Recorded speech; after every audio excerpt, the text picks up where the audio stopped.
ছেলেদের বন্ধুত্বগুলোতে আমি বরাবরই মুগ্ধ হই। ওদের বন্ধুত্বে না কোনো ভনিতা থাকে না, স্বার্থ থাকে না। গতকাল এক্সাম দিয়ে ফেরার পথে বাসে অনেকগুলো স্কুল ছাত্র উঠল। দেখলাম ওরা একজন আরেকজনের ভাড়া দিয়ে দিচ্ছে, একজন আরেকজনের ব্যাগ ক্যারি করছে, একজন আরেকজনকে বলছে, তুই যদি রেজাল্ট ভালো না করিস তাহলে কিন্তু ভবিষ্যতে এমন বাসের হেল্পার হবি।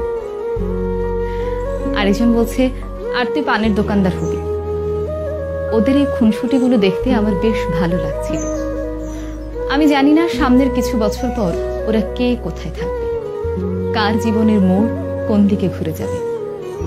তখন হয়তো এদের মধ্যে কারো কারো বন্ধুত্ব ভেঙে যাবে, আবার কারো বন্ধুত্ব অটুট থাকবে আজীবন। তবে ওদের এখনকার যে বন্ডিংটা, এটা দেখে আমার খুব ভালো লাগলো। ওরাও হয়তো একটা সময় পর এই সময়টাকে অনেক মিস করবে। তবে যে যাই বলুক না কেন, ছেলেদের বন্ধুত্বগুলো অদ্ভুত রকমের সুন্দর হয়।